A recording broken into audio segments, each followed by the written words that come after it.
नमस्कार दोस्तों, आप सभी का स्वागत है हमारे यूट्यूब चैनल खेल एकेडमी में। दोस्तों आज के इस वीडियो में हम लोग देखने वाले हैं जीके जीएस का टॉप 30 ऐसे प्रश्न जो आपके आने वाले एग्जामों में पूछे जा सकते हैं। तो दोस्तों आप लोग इस वीडियो को शुरू से लेकर अंत तक एक बार जरूर देखिएगा। तो चलिए दोस्तों शुरू करते हैं। प्रश्न नंबर पहला में लिखा गया है, शिकार के लिए हार्पून का प्रयोग कौन सी जनजाति करती है। बिल्कुल नया प्रश्न है दोस्तों, आप लोग ध्यान दीजिएगा। शिकार के लिए हार्पून का प्रयोग एस्किमो जनजाति करती है, यानी कि प्रश्न में पहला का right answer option number A होगा। दोस्तों अगर आप लोग किसी भी प्रश्न का राइट आंसर जानते होंगे तो कमेंट बॉक्स में बताइएगा। प्रश्न नंबर 2 में लिखा गया है, निम्नलिखित में से कौन सी जनजाति वृक्षों पर निवास करती है। पिग्मी जनजाति वृक्षों पर निवास करती है, यानी कि प्रश्न नंबर 2 का right answer option number C होगा। दोस्तों अगर आप लोग हमारे वीडियो को पहली बार देख रहे हैं तो चैनल को सब्सक्राइब कीजिएगा और घंटी कॉल पर फिट कीजिएगा ताकि सभी वीडियो का नोटिफिकेशन आपको मिलता रहे। प्रश्न नंबर 3 में लिखा गया है, किस प्रदेश में पिग्मी जनजाति पाई जाती है। आप लोग को बताना है किस प्रदेश में पिग्मी जनजाति पाए जाते हैं। तो आप लोग याद रखिएगा, विषुवत रेखीय वन प्रदेश में पिग्मी जनजाति पाए जाते हैं, यानी कि प्रश्न नंबर 3 का right answer option number D होगा। श्रीलंका में रहने वाले पिग्मी को किस नाम से जाना जाता है। ये सभी प्रश्न काफ़ी इंपॉर्टेंट है, आप लोग सभी प्रश्नों को बारीकी से देखिएगा। श्रीलंका में रहने वाले पिग्मी को बेदा के नाम से जाना जाता है, यानी कि प्रश्न नंबर 4 का right answer option number B होगा। एनु जनजाति कहाँ पाई जाती है। आप लोग को बताना है एनु जनजाति कहाँ पाई जाती है। एनु जनजाति जापान में पाई जाती हैं, यानी कि प्रश्न नंबर 5 का right answer option number B होगा। पर्वतीय क्षेत्रों में निवास करने वाले एटा जनजाति कहाँ पाई जाती है। पर्वतीय क्षेत्र में निवास करने वाली एटा जनजाति फिलीपींस में पाई जाती है, यानी कि प्रश्न नंबर 6 का right answer option number B होगा। प्रश्न नंबर 7 में लिखा गया है, ऑस्ट्रेलिया के मूल निवासियों को किस नाम से जाना जाता है। ऑस्ट्रेलिया के मूल निवासियों को एबोरिजिनस के नाम से जाना जाता है, यानी कि प्रश्न नंबर 7 का right answer option number B होगा। नील नदी की घाटी क्षेत्र में कौन सी जनजाति निवास करती है। तो दोस्तों आप लोग याद रखिएगा, नील नदी की घाटी क्षेत्र में फिल्ला जनजाति निवास करती है, यानी कि प्रश्न नंबर 8 का right answer option number B होगा। यूरोप का मरीज किस देश को कहा जाता है। काफ़ी इंपॉर्टेंट प्रश्न है, आप लोग ध्यान दीजिए। यूरोप का मरीज तुर्की देश को कहा जाता है, यानी कि प्रश्न नंबर 9 का right answer option number C होगा। उगते हुए सूरज की भूमि किस देश को जाना जाता है।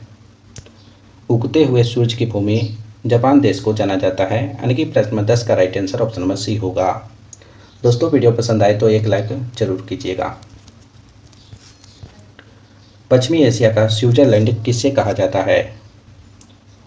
पश्चिमी एशिया का स्विट्जरलैंड लेबनान को कहा जाता है, यानी कि प्रश्न नंबर 11 का right answer option number B होगा। झीलों का देश किस देश को कहा जाता है।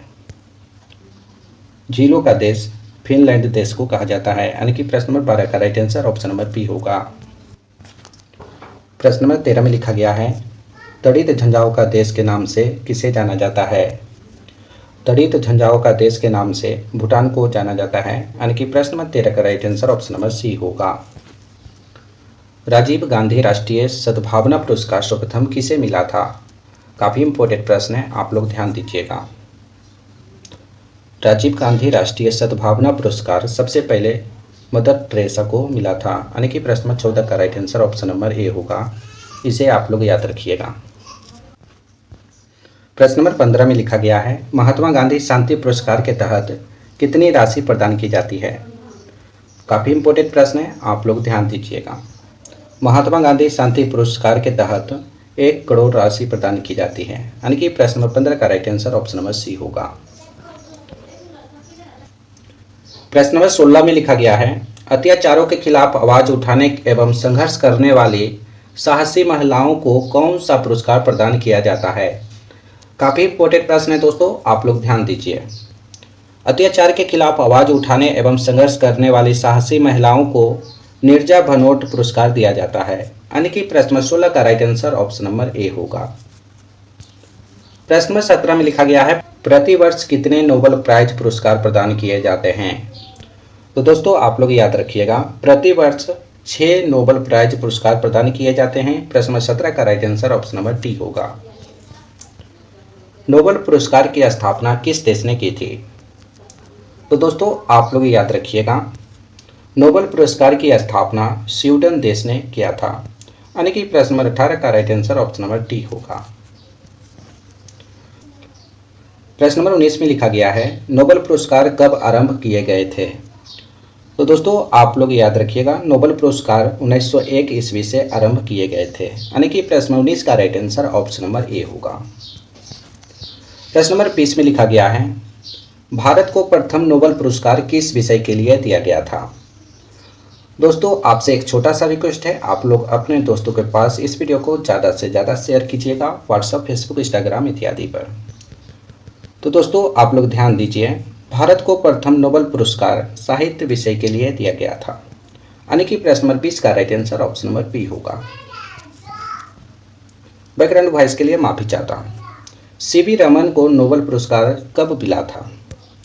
सीवी रमन जी को नोबेल पुरस्कार कब मिला था? तो आप लोग याद रखिएगा, 1930 ईस्वी में, यानी कि सीवी रमन जी को नोबेल पुरस्कार 1930 ईस्वी में मिला था, यानी कि प्रश्न नंबर 21 का right answer option number A होगा। प्रश्न नंबर 22 में लिखा गया है, भारत रत्न का डिजाइन किस वृक्ष के पत्ते की तरह बनाया गया है? काफ़ी इंपॉर्टेंट प्रश्न है, आप लोग ध्यान दीजिएगा। भारत रत्न का डिजाइन पीपल का वृक्ष के पत्ते की तरह बनाया गया है, यानी कि प्रश्न नंबर 22 का right answer option number B होगा। प्रश्न नंबर 23 में लिखा गया है, एशियन ड्रामा के लेखक कौन हैं? काफ़ी इंपॉर्टेंट प्रश्न है, आप लोग ध्यान दीजिएगा। एशियन ड्रामा के लेखक गुनार मिटरल हैं, यानी कि गुनार मिटरल एशियन ड्रामा पुस्तक लिखे थे। प्रश्न नंबर 23 का right answer option number A होगा। डिस्कवरी ऑफ इंडिया किसने लिखी है? Discovery of India Jawaharlal Nehru ji ने लिखे हैं, यानी कि प्रश्न नंबर 24 का right answer option number B होगा। भारतीय सिविल सेवा यानी कि आईसीएस में चुने गए पहले भारतीय कौन थे? आईसीएस में चुने गए पहले भारतीय सत्येंद्र नाथ टैगोर जी थे, यानी कि भारतीय सिविल सेवा में चुने गए पहले भारतीय सत्येंद्र नाथ टैगोर जी थे। प्रश्न नंबर 25 का right answer option number A होगा। हर्मिट ऑफ शिमला किसे कहा जाता है? Hermit of Shimla A.O.. Hume को कहा जाता है, यानी कि प्रश्न नंबर 26 का right answer option number C होगा। भारतीय राष्ट्रीय कांग्रेस की पहली बैठक किस शहर में हुई थी? भारतीय राष्ट्रीय कांग्रेस की पहली बैठक मुंबई शहर में हुई थी, यानी कि प्रश्न नंबर 27 का right answer option number B होगा। प्रश्न नंबर 28 में लिखा गया है, 1857 में किसने इलाहाबाद को आपातकालीन मुख्यालय बनाया था? आप लोग को बताना है 1857 ईस्वी में इलाहाबाद को आपातकालीन मुख्यालय किसने बनाया था?